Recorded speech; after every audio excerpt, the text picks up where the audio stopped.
Good morning. I was 30, 40 seconds late because I forgot to press the button.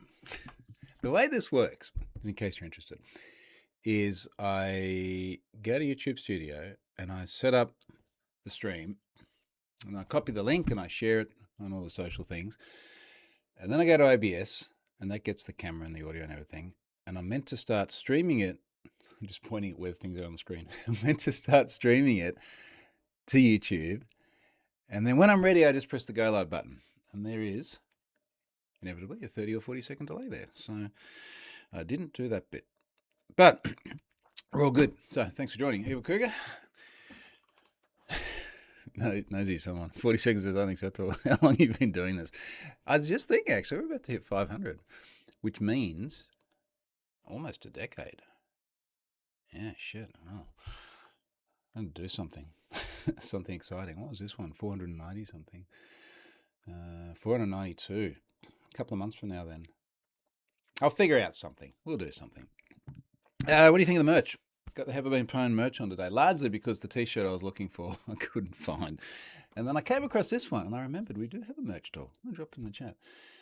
Now, the merch store, to my mind, was the worst possible use of time that we could have done. HaveIBeenPwned.com.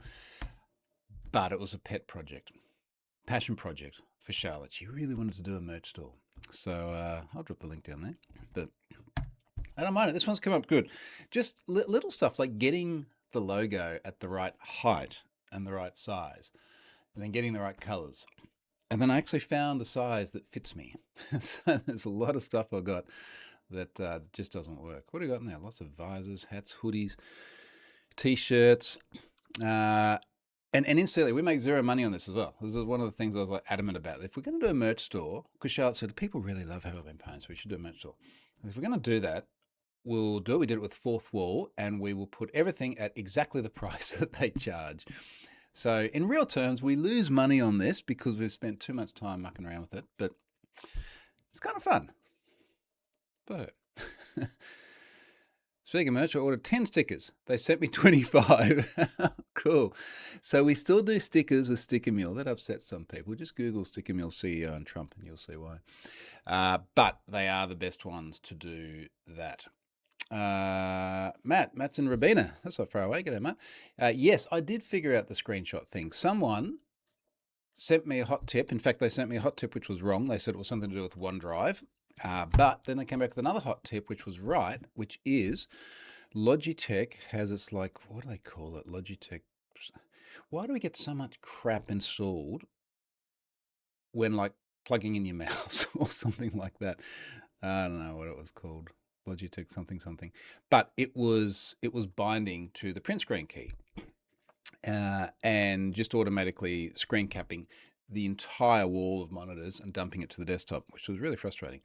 So once I deleted that, I could then bind it into Snagit, and now we're good. In fact, now that I think about it, I think this PC is finally completely set up. Which is cool. So what I mean by that is I go to do stuff and everything I need is there. Obviously all my streaming stuff is there. I think, was it last week or the week before? The audio was in mono, just playing through one. Well, it was in stereo, but it was just playing through one side of the speakers. But all of that stuff is now good. So I'm happy about that. Last week I was talking about using an ESP32 chip. In fact, I'll show you what it looks like now. This was to try and do a Bluetooth bridge to solve my door lock problems. Let me grab it. It's under here.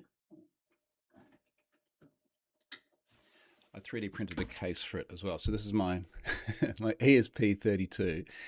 If I pop the case open on that, it won't matter that I unplug it because there's nothing connected to it, which I'll explain in a moment. Oh, this is actually a fairly solidly printed case. So little freebie download from Printables, and the board just literally sits in there, which is kind of cool.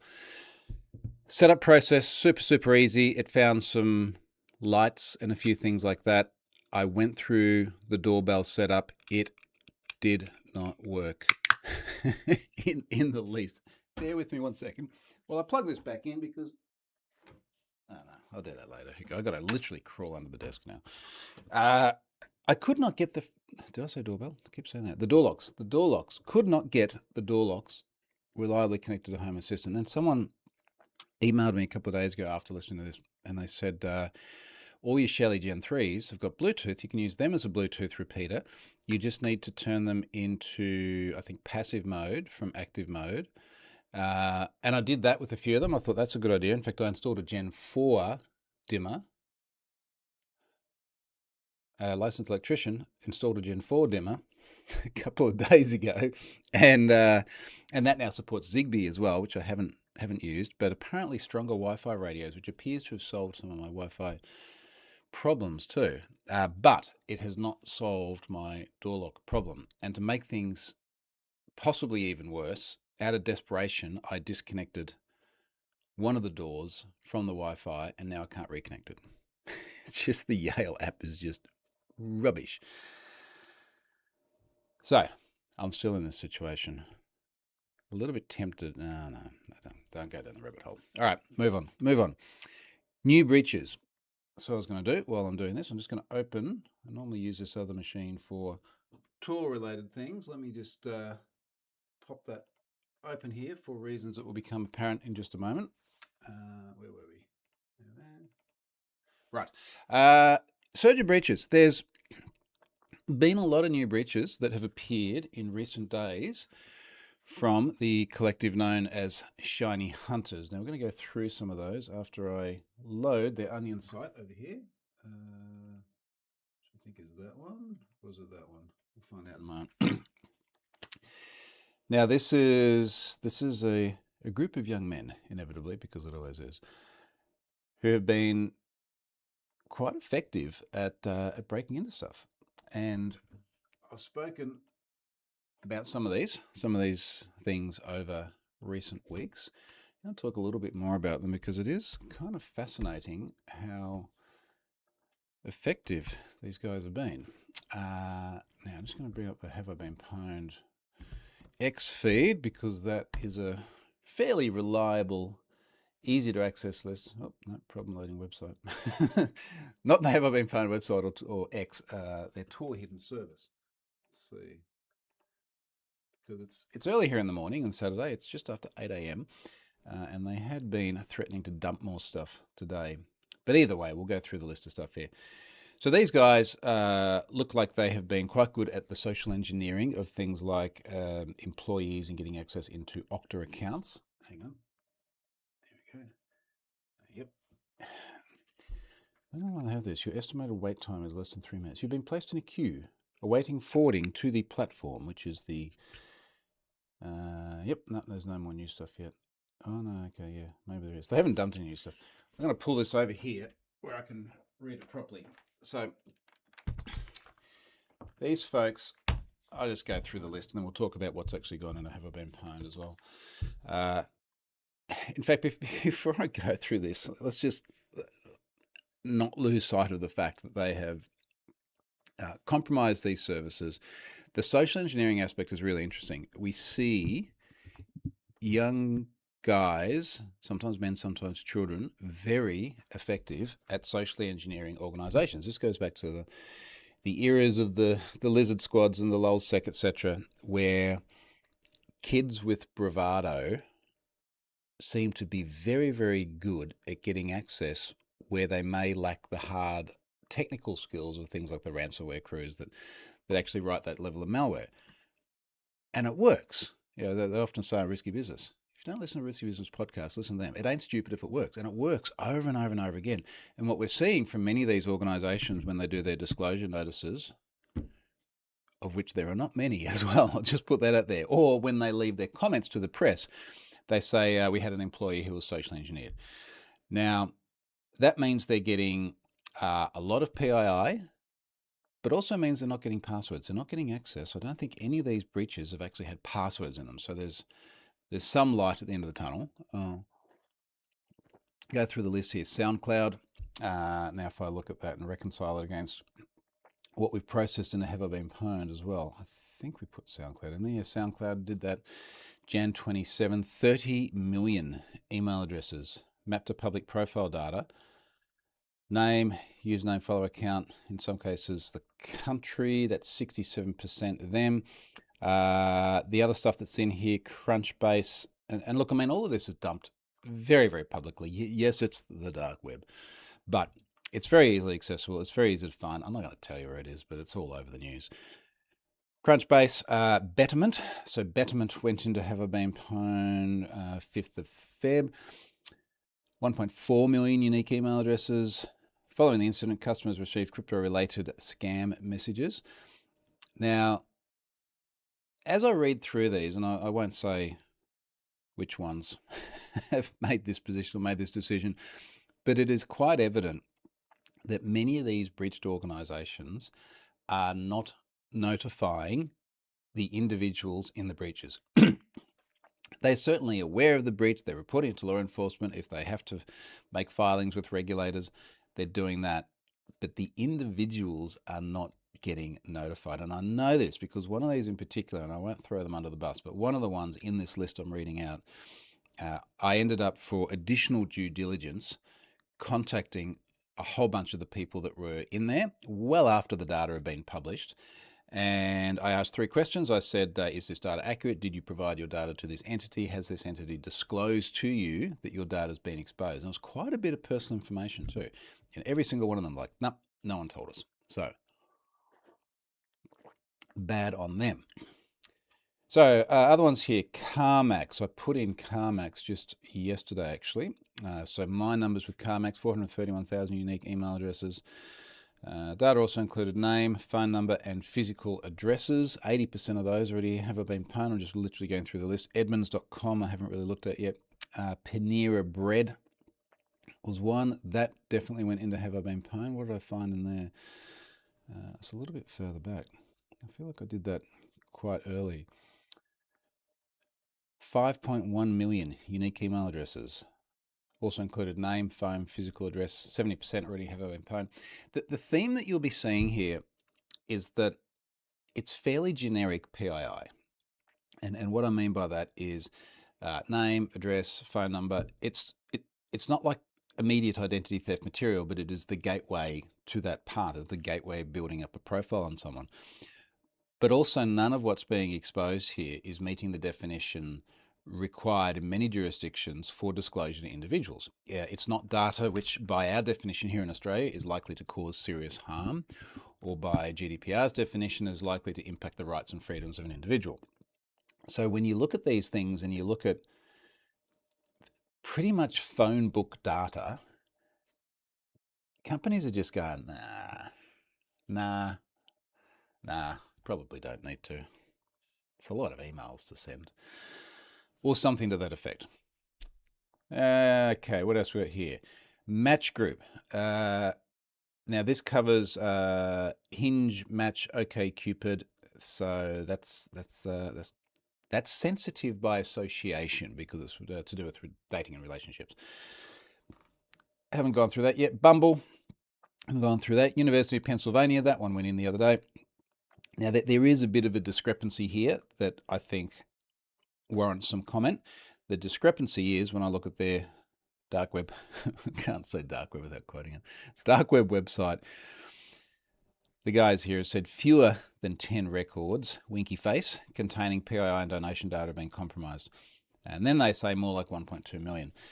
Now, the University of Pennsylvania, this is one of these ones where when I search around for information on this, I find comments that are inconsistent with the data. And you need to kind of look at things a bit sideways to figure out how they got to that. So for example, there is press out there related to the University of Pennsylvania. Now, when I put this in Have I Been Pwned, by the way, we had 642,000, which is greater than 10. 600, not greater than 10,000, greater than 10. 642,000 unique email addresses, among other personal attributes. 78% already have been pwned. Some of the press referred to the number 10. And when you read through this and you understand why, it makes more sense. So I still don't think it's a good headline, but it makes more sense. It looks like they had a class action brought before the courts. I believe that was rejected. It didn't go forward because there were less than 10 people, by my reading, less than 10 people that would have been eligible for some form of compensation. Now, I believe that bar is based on the details of the personal attributes that were exposed. My reading of the whole thing is that there were less than 10 people that had enough sensitive data exposed that it was actually likely to cause them any sort of harm, ergo not worthy of a class action. But the headline 10 is misleading because, of course, there were 642,000 unique email addresses and inevitably more records than that as well that were compromised. Now, that's a little bit misleading. When I looked at one of the University of Pennsylvania's statements, there was a statement in there about, and don't quote me on this, but it was something to the effect of, we will notify individuals where we are legally obligated to do so. Now, I've seen this comment many, many times before in data breaches. And on the one hand, it's like, well, yeah, you obviously you have to do that. You have to notify them where you're legally obligated to notify them. On the other hand, the way to read this is that there's going to be a lot of people who don't get notified because they do not meet the bar required for legal notification. I just gave you examples of this: likely to cause serious harm here in Australia, rights and freedoms, etc., in the EU. So it is an avenue for organisations to not disclose to individuals. And the thing that I'm always really conscious of here with Have I Been Pwned is that we're finding, when we load a data breach, we're just about to tick over 6.3 million individual subscribers. Now, when we look at the intersection between our subscribers and, let's say it's the University of Pennsylvania, and I don't know exactly what the number here was, so take this with a grain of salt, but we've got 6.3 million subscribers. They've got 624,000 unique email addresses. We find typically somewhere around 0.25% to 1% of that corpus is our subscribers. So if it was 624,000, then yeah, I guess 1% would be 6,200 people. So we might end up sending thousands of emails to individuals saying, hey, you've been in this data breach, which is all over the news and recognised and acknowledged by University of Pennsylvania. And then they're like, why didn't you tell me? Like, University of Pennsylvania, why didn't you tell me? And that's a fair question. So we have this lever to bring these incidents to light, but I would so prefer these organisations to be on the front foot. And even if it was just an email address, when it was my mailing list, it was basically just an email address. Just let them know, like, let people know, and then they can decide whether it actually matters or not. And it may not matter. It may be really, really inconsequential, but let them decide whether it matters. Another comment here. Aaron says, I'm not sure if I'm barking up the wrong tree, but do you have any advice on stalking? How to stalk? Or if you are being stalked? I think you might need to clarify that. I think I know what you mean, but yeah, I'll let you clarify. Let me move on through this other list. Harvard University is in here. That is one that I have been looking at, yet to actually process.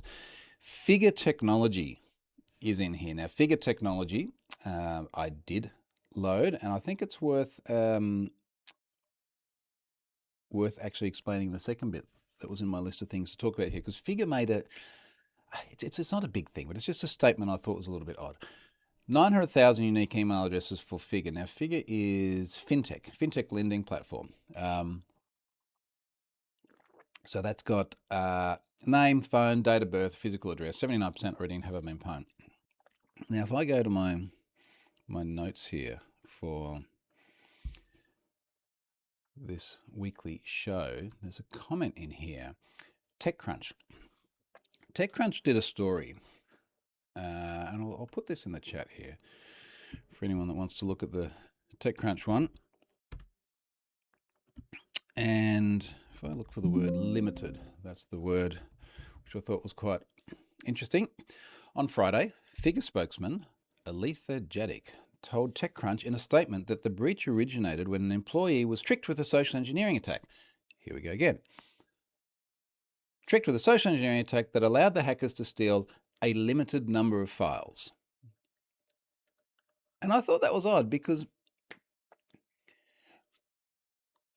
when is it ever not a limited number of, like, when was there a data breach and go, oh, it was a really bad one, they took an unlimited number of files? It's like you can't take it. It's always a limited number of files. Like the amount of data an organization holds is not infinite. There has to be a limited number. Made this comment on Twitter. Some people argued with me. I know, on Twitter of all places. Someone here says, come on, this isn't rocket science. It means there is a substantial number of files that were not stolen. There's always a substantial number of files that are not stolen.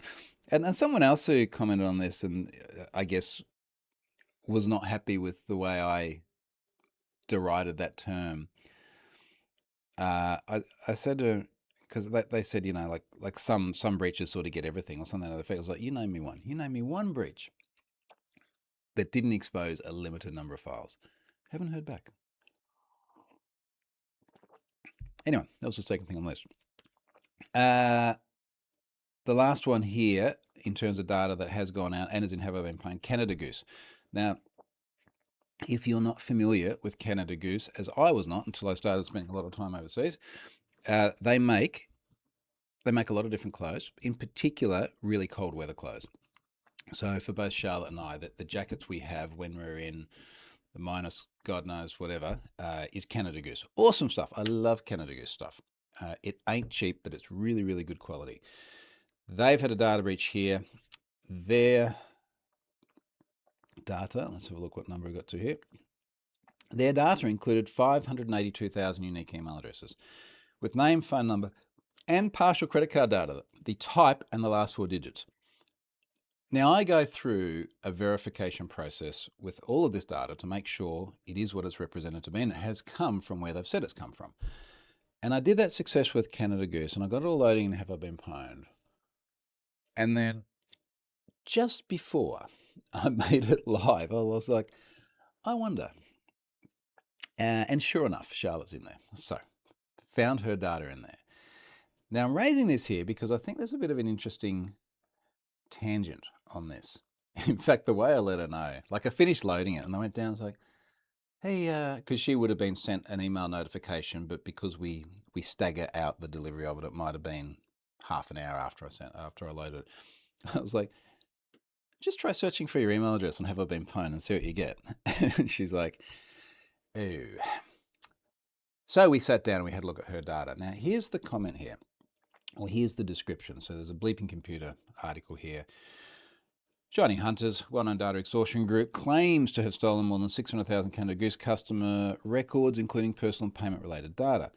Now, Canada Goose then goes on. It says, Canada Goose told Bleeping Computer the data set appears to relate to past customer transactions and that it has not found evidence of a breach of its own systems.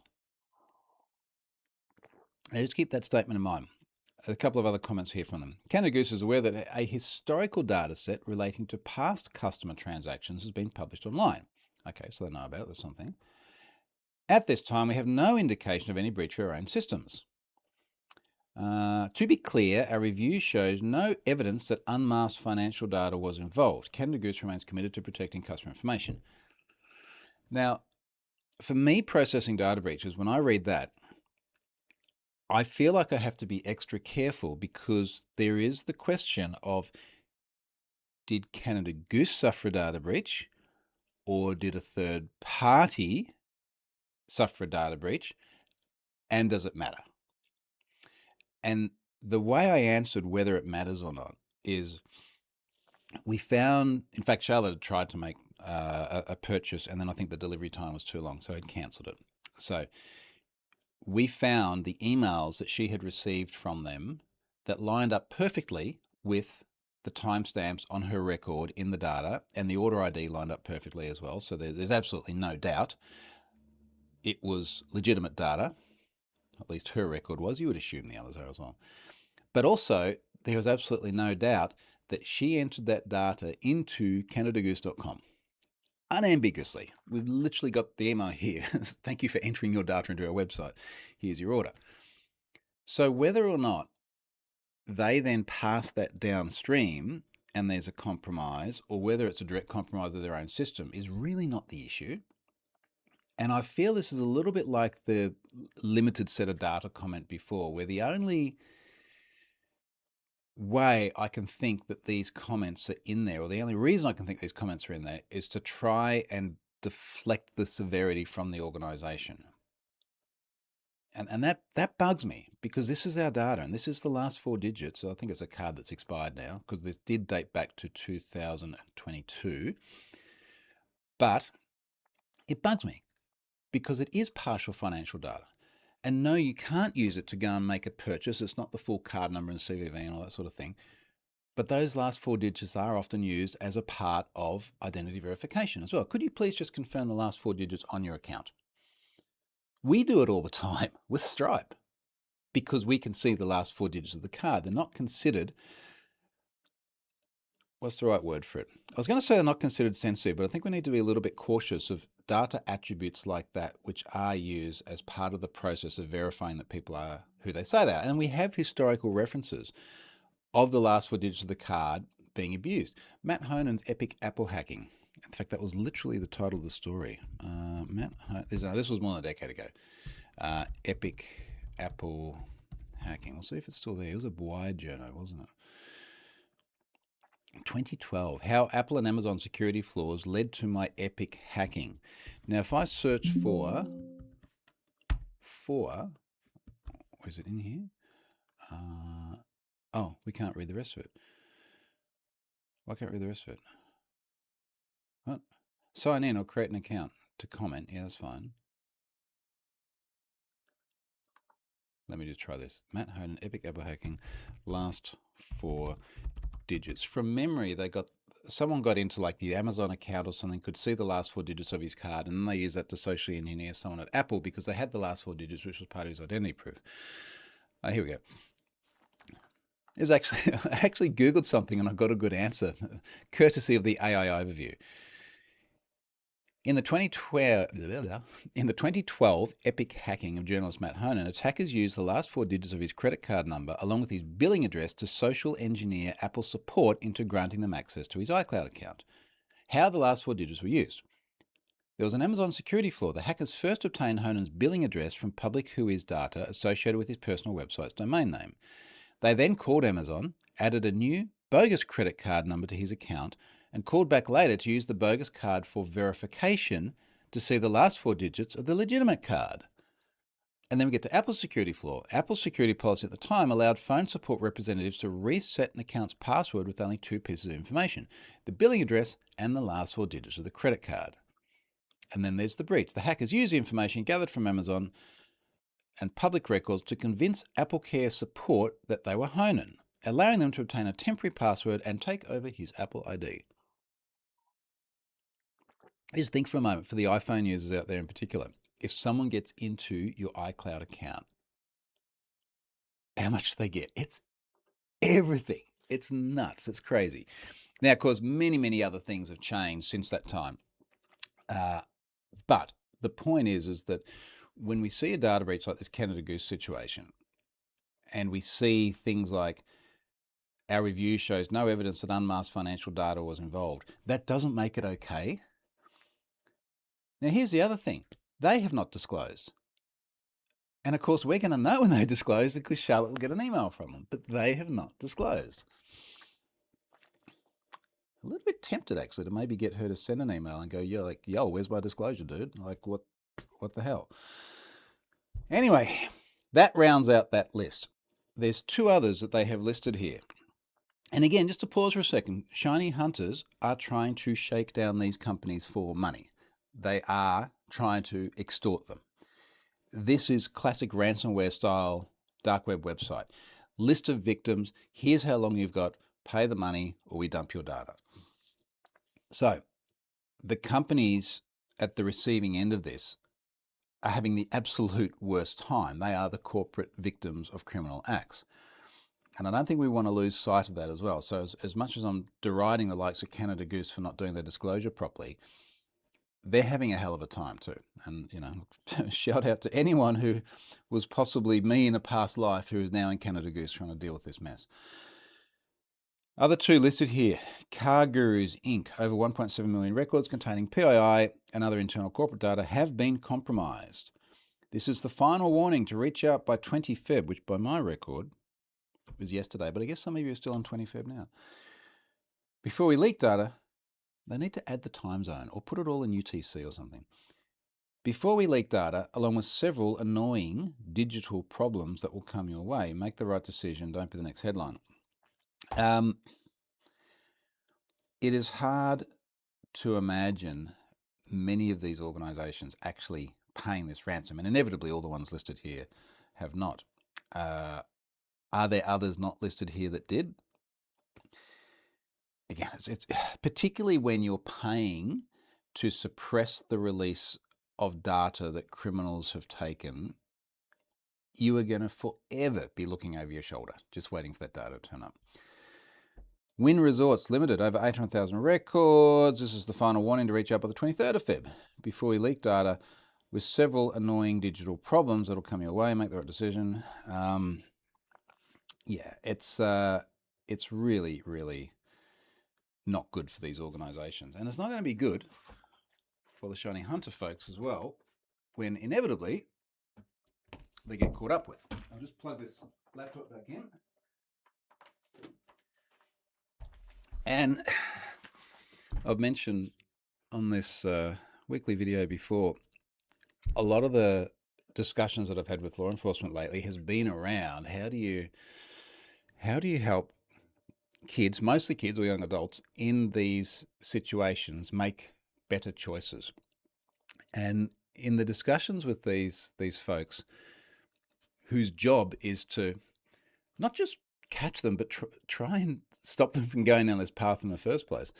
Discussion over and over again is, number one, that there's always a point at which this activity can stop and you can carve out a very legitimate career. But also, if the activity continues, there is always a point at where they get caught. You don't end up doing this into old age. To be honest, I think most people kind of grow out of it anyway.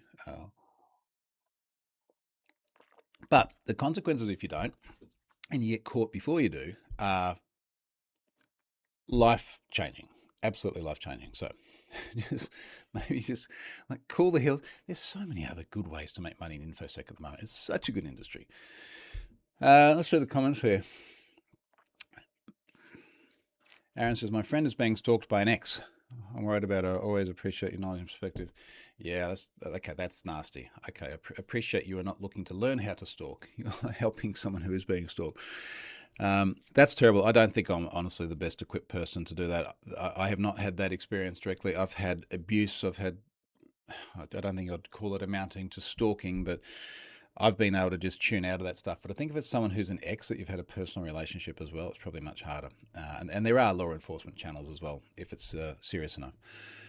Matt says, are they trying to minimize it by saying appears to relate to past customer transactions? At least they didn't lose any data or future customer transactions. This is what I thought immediately as well. It's like, what do you mean they're past customer transactions? Of course they're past customer transactions. You're not losing data that hasn't been created yet. It's lawyers and PR people. Very coincidentally, not related to this, but I was in Melbourne this week for a couple of reasons, one of which was visiting our digital lawyers. So we have a digital law firm that helps us with all our terms and conditions, all of our contractual stuff. If there's any like legal related things, we've never had anything bad, but helping us make sure that we position everything properly. And I was speaking to the lady there during the week about the way these organizations are responding, because they help do incident response for companies that are breached as well. And it was just really interesting to hear a lawyer's perspective of these responses. And clearly it's like just put a lid on everything to the fullest extent possible, because every one of these end up getting hit with class actions and things. And I'm finding more and more now, I will search for insert name here, data breach. And within the first page, there's 1, 2, 3 different class action lawyers. Like, have you been in the Acme Core data breach? you may be entitled to compensation. So, of course, organisations are frankly shit scared of everything they say because they're going to see that then filter through into these class actions and possibly come back to bite them. So I just feel that there's like a perverse incentive there, which is a real shame because it's... Anyway, I've spoken about class actions before. Yeah, Evil Cougar says they're thinking about liability. Yeah, exactly. GDE says it's not just data breaches that have terrible disclosure. I had an email about an ingredient in my meal box not being fit for consumption. It didn't say what to do if you'd already eaten it. Cross your fingers? I don't know. It's not much. We may have poisoned you. Here's £2.50 as compensation. Yeah, you like the t-shirt too? I spoke about that a little bit earlier, but yeah, it's merch.haveibeenpwned.com. Now, let me talk about one more thing, then I'm going to wrap up a little bit earlier today because we're going to have a little weekend away because I don't travel enough. I've said here 80% of Aussie adults don't need ID for social media. Now, let me get on my high horse for a moment about X. We'll just go... there's a bunch of dumb shit on X. I'll just go to X, keeping in mind that obviously they've profiled me and decided there are certain things to send my way. I'm finding, and I'll spin through until I find one of these, I'm finding that I'm seeing a lot of material, particularly from the UK, g'day to everyone there, particularly around digital IDs, the government trying to track all of your things, and social media and under 16s, some of which I've spoken about before. But time and time and time again, I'm just seeing these comments which... Every time you see a comment that seems very extreme, it's probably wrong. There's probably some grains of truth in there, but it is probably wrong in the extreme interpretation of it. And now I can't find it, I think, can I? Spin. So many of these comments have been around the fact that as the government over there is talking about introducing social media bans for under 16, that it will require all the adults to prove their age via ID, and then they'll have to upload their ID, and this is a government tactic to get all of your IDs. Here we go. Well, it doesn't help. We've got stuff like this. Hackers expose age verification software powering surveillance web. So there's a bunch of news this week about Discord's age verification and the service that they were using, having exposed some amount of data, but I've got to read the details yet. I'm not sure it's as bad as what the headlines make it look like. Someone's quoting this. We're all the self-appointed heroes who said age verification would save the kids. Here is proof that they have rendered them and the adults who were nannied into compliance far more unsafe. What's actually been exposed in this? 3 hacktivists tried to find a workaround to Discord's age verification software. Instead, they found its front end exposed to the open internet. I've got to read this later on. If you know what was actually exposed in this, let me know. But I suspect it's not as bad as what it sounds like. Let's see if I can find another example of this. Otherwise, I'll just go on. Why do I get so much credit? And then, of course, now there's this whole freedom.gov thing in the US as well. It's such a weird time. All right, let me just talk about the thing I wanted to, which is the 80% poll thing. Where's my link to that? So if you recall, which you may not, but Australia on the 10th of December last year introduced they don't call it a ban. Harry Safety Commissioner doesn't like the word ban. A delay for kids to access social media until they're 16. Now, having a 16-year-old son and a 13-year-old daughter, I got visibility into what's happening to both of them, which is interesting. Our government has said, and like, just to take a step back from this round, I think everyone kind of loses sight of the objective here. Social media is very addictive. Okay? Like, I'm telling you the obvious things here. It's very addictive. It gives, or presents rather, a range of different problems, especially for younger people. Everything from body image to the people that you connect to online risks with strangers, and like all the stuff that everybody listening to this knows about because you're interested in this whole space. There are a bunch of problems, and I don't really have a problem with delaying access to social media for 3 years longer than what would have otherwise happened. I think at 16, certainly looking at the maturity level between both our kids, and our 13-year-old daughter looks 16 as well, which often Charlotte and I say, she was a bit tired last night because we had a late dinner and a bit cranky. And we're like, we got to remember she's 13. 13 is still young. Like, remember when you were 13? Your ability to deal with the sorts of challenges that social media presents at 13 is obviously much less than when you're 16. Now, there's issues around taking decisions away from parents and all the rest of it. One of the things that's really, really hard about having kids is when all of their friends have something they don't. So the government position is saying, look, if we just raise that age for everyone and we just raise the bar consistently, that's not a bad idea. And I do agree with that. It's not a bad idea. We've done it in Australia. We're the first to do it.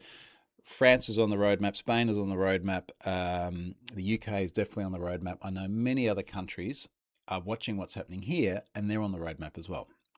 Now, all of that begs the question, though, how do we figure out your age?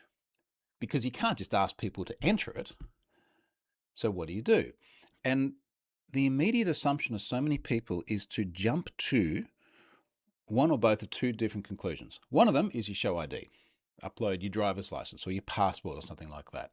And this is where the outrage is, because people are like, this is outrageous, because then your IRL identity gets linked to your social media profile. And for a lot of people, they don't want to do that. Arguably, for a lot of people, myself included, it's already obvious.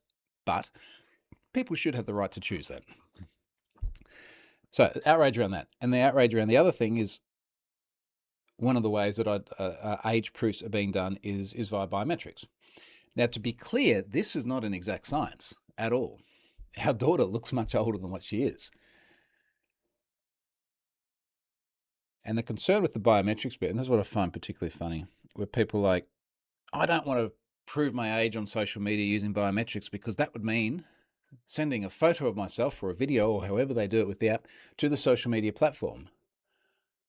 And I'm like, have you seen how much shitty selfies people post, particularly kids that age, to social media? It's crazy. It's all over the place. So I think that's a bit of a funny argument.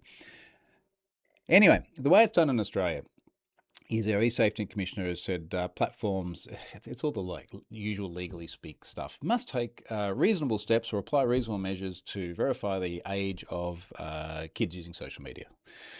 And what my experience is that I am not seeing anyone I know who's 16 or older being challenged at all. I certainly haven't been challenged on any of the social things. Charlotte hasn't. None of our friends have. My parents haven't. They're well and truly out of that demographic. Our daughter has. We got emails only a few days ago from Meta for both Instagram and Facebook going, your account has now been locked out. Now, it's obviously well past December 10 as well. But they have worked that out. Now, no one, again, that I know who is an adult or even 16 or older has had to show any form of ID. I put a Twitter poll out. I said a quick poll solely for my adult Aussie friends. Now, unfortunately, one of the things I realised afterwards that people pointed out, and I think it's a bit shitty, they're like, I'll read the poll, then I'll go back to it. A quick poll solely for my adult Aussie friends. Since the December 10 under 16 social media ban, have you been challenged to prove your age either by ID upload or biometric verification? Now, in my brain, there are two answers to this. One of them is yes, in which case I said reply with details, and one of them is no, nothing has changed. Unfortunately, people like Scott Helm, not there, on my video, said, you need a third option, which is not Aussie show results. I don't want a third option, because then I have to work the maths backwards to try and figure out what the percentage of yes was and what the percentage of no was. But a bunch of people said the same. And then I'm like, it's a 24-hour poll. Just wait and come back and see the results. Anyway, we got a 19.6% yes for people who said they're adult and had to show ID. Now, if you had people just wanting to see the answers and you had a 50-50 spread of people going yes and no, then I guess the yeses are actually in real world numbers much lower. But anyway, some of the responses are interesting. Someone here said Blue Sky, age estimation service from photo. No ID, credit card required. Now, this is someone who's got who's this guy, Stephen Hosking. He's got a caricature of his real self. He's got his real name. He's at Microsoft by the look of it. I would argue that's fine. Obviously, the guy, and it's not going to be fine for everyone, don't get me wrong. But when we're looking at the corpus of adults and we're saying conservatively 80% don't need to do anything here in Australia, the 20% that are left, a bunch of them aren't going to care if it's just a photo. Someone here, Connor on SQL and databases. Yes, but not with upload. If I remember correctly, some verification questions only. Most probably because of the longevity of the account. And keep in mind too that this whole thing doesn't have to be perfect. We don't have to lock out all the under 16s. Even if we only locked out 80% of them, the remaining 20% are going to be like, oh, my friends are gone, and then they'll go to another platform that isn't banned or whatever. Cameron Jones, again, photo of the person, proper name. Yes, on Blue Sky, I did, and a couple of my brand accounts here on Twitter. Experience didn't seem to change without verification. I eventually did Blue Sky, I think, but I ignored Twitter. Anyway, the point is, there is a substantial corpus of people who are adults who, under Australia's system, which is the system that the rest of the world is watching, do not have to show ID to continue using the platform. If you're in the UK and you're losing your mind about this being a government conspiracy to siphon up all of your IDs and match it to your online profile, that's probably wrong. Now, mind you, the UK has done some weird stuff, don't get me wrong. But the whole idea, and the comments are usually something to the effect of, the only way to do this is for everyone to show ID. That's not right, because we do it without showing ID. Anyway, I've got to start winding this up. What are the comments here? GDE, UK here. The Oz driving license you mentioned sounded really good. I'm just not confident the Gov would do it that way, and they announced it with very few details. Yeah, and they announced it with very few details here. And, one of the things that's kind of a little bit shitty, but you can kind of understand it as well, is they really put the onus back on the social media platforms, where they didn't announce a lot of details, but they said, and we had about a year's notice with this as well, they said the social media platforms must implement controls to do a reasonable degree of age verification using whatever mechanisms they have. Keep in mind, social media platforms, by the nature of their business, have a very, very, very good idea of who you are, what you do, and what your age is. That is their business model. That's the way they target the ads. They've got a really, really good idea just by watching the organic use of people. Not 100% of people, but again, it doesn't have to be 100% right. So our government left it quite vague and high level, and now we're seeing the implementation of it.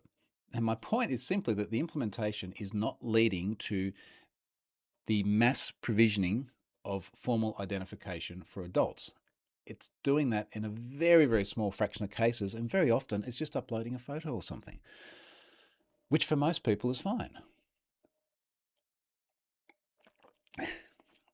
Joe's here. I keep getting adverts on Instagram for lawyers trying to generate a class action against M&S in the UK. Ambulance chasing. Yeah, it is.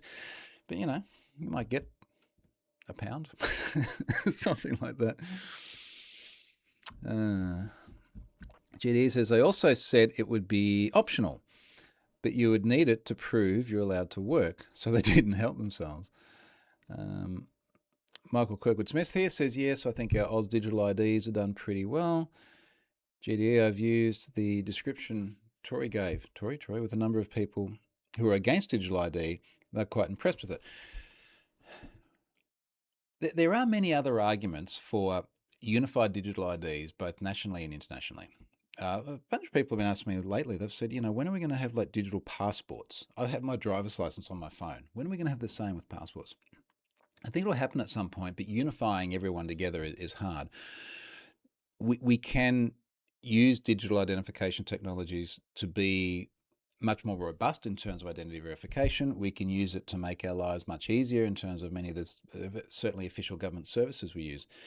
There is the risk around using that to associate things that you do not want with your government identity. And that's where I think situations like the way the social media thing here has been done is good. We have, in Australia it's called MyGov. We have formal government services and identification, and we do that for our taxes and we do that for our health benefits and things, which is all stuff that is government funded and linked into the government profiles. And I'm very happy to then have my social media, which is not associated to that. And I don't have to put in you'll work it out anyway, but I'm a very public person. But for people that do want to have anonymity and not public association of IRL identities into digital life, that's what we have at the moment. And as best I can tell, it's actually working pretty well here. Marek says, a lot easier for other countries to follow age verification now that they have them in Aussie pilot in action. Here's what blows my mind. It's like all these people losing their mind in the UK. Open your eyes and look at how it's happening in the rest of the world. Use this as a model. Like if you're really that uppity about it, I would not argue the thing about the under 16s because I think it's actually a good thing. Just consider that for a bit. But if you're really that uppity about it, push your government to do the same thing that we've done here. Have the under 16s off the socials, not a bad thing, and do it in a way that is still privacy preserving for the vast majority of people. Last comment from Michael. I think uploading a photo, e.g. front-facing camera, doing an age estimation is a pretty good approach. I'm sure most people have already given the permission for the camera anyway. Yeah, I mean, it's like look at particularly look at the demographics that are most likely to need to be challenged because of the ambiguity of their age. And it's going to be the ones that are in that handful of years either side of 16. It's kids. And they're going to be the ones who post so much random shit to all these social media profiles that are photos of them to then say, take a selfie with your camera, should be a no-brainer. And then we've got to make sure that those selfies are discarded and not permanently kept. And then, there's a discussion around how that data is retained, which is not a hard one to do. I do need to read this story that's making so many headlines and figure out if the outrage is justified or not. With that said, I've got to wrap it up, go away for a little weekend away, and I'll come back to you next week, and we'll see how many more of these things have been dumped publicly, because I have a sense we're going to be talking about more breaches next week. Cheers, folks. See you later.